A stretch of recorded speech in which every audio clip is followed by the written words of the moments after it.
You know all the Beatles songs, right? Or at least you think you do. But what if I told you that for every single song we know and love, there's a ghost version, a different take, a whole other melody, basically a peek into an alternate universe of what the Beatles could have been. And these aren't just, messy first takes. They're incredible. So let me ask you something a little wild. What if the best Beatles album is one they never actually released? Seriously, just think about that for a second. An entire album, a masterpiece, just sitting in a vault, made up of all the songs they just left behind. Sounds crazy, right? Well, guess what? That vault is very real. And today, we're cracking it wide open. 187. That's the official count. That's how many songs the Beatles gifted the world in their official catalog. And I mean, come on, that is a staggering amount of music for any band, let alone in such a short time. But, and this is a big but, that's not the whole story. Not even close. The real story, the secret history, is locked away in the vault. A whole shadow catalog of incredible music that tells a totally different side of the Beatles' journey. So the big question is, why? Why would a band this big leave so much genius on the cutting room floor? Okay, so let's get into it. Cracks in the machine. Why does genius get left behind? It just seems insane, right?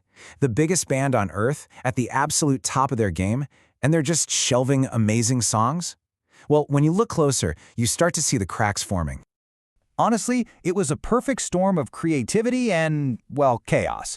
First off, you've got four legitimate geniuses all pulling in their own directions. Then you've got these insane album deadlines, just relentless pressure. Sometimes a song was amazing, but it just didn't fit the vibe of the album they were working on. And get this, sometimes they'd write an absolute smash hit and just give it away to another artist. And yeah, as things got tense, you better believe they started stockpiling some of their best stuff for the solo careers they all saw coming. And look, this isn't just speculation or some fan theory. We have the tapes, and they show some truly shocking what-if scenarios for songs we thought we knew inside and out. Okay, for example, I'll Be Back. You know, that dark, moody closer from A Hard Day's Night? Well, the tapes show that their first attempt at it was as a waltz. I'm not kidding, a 3/4 time waltz. You can literally hear John struggling with it, his voice cracking, before he basically says, nope, this is too hard to sing. They scrapped it, and we got the classic we know today. But just imagine for a second. A Beatles waltz in 1964, that would have been wild. This one is incredible. It shows you just how much a song can change. So in 1968, John writes this really sweet, gentle song called Child of Nature. It was supposed to be on the White Album, but it got cut. Fast forward 3 years, John takes that exact same melody, that beautiful tune, and transforms it into Jealous Guy. One of the most raw, painful, confessional songs ever.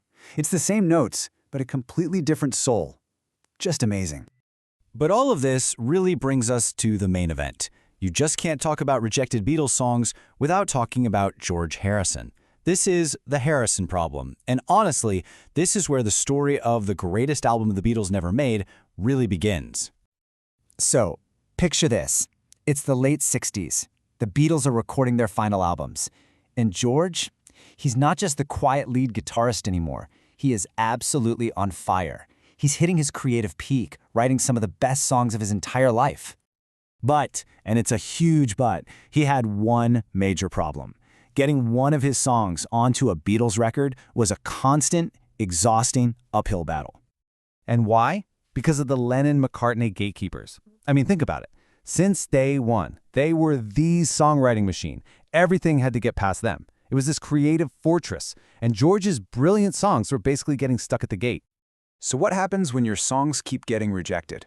Well, if you're George Harrison, you just keep writing. And while he was getting turned down, he was quietly building up an absolute mountain of classic songs, a backlog of pure genius. Let's just look at the evidence. All Things Must Pass. An absolute masterpiece, right? He brought it to the band, they rehearsed it, and they passed on it. Unbelievable! Okay, how about this one? Isn't It a Pity? This huge, sweeping anthem about faded friendships.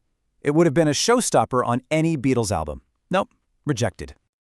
Need another one? Let It Down, a powerful, soulful rocker. Again, he brings it to them, and again, it's shelved. He was literally sitting on an entire career's worth of hit songs while he was still a Beatle. It's just mind-boggling. So, here's where it all comes together. Genius unleashed.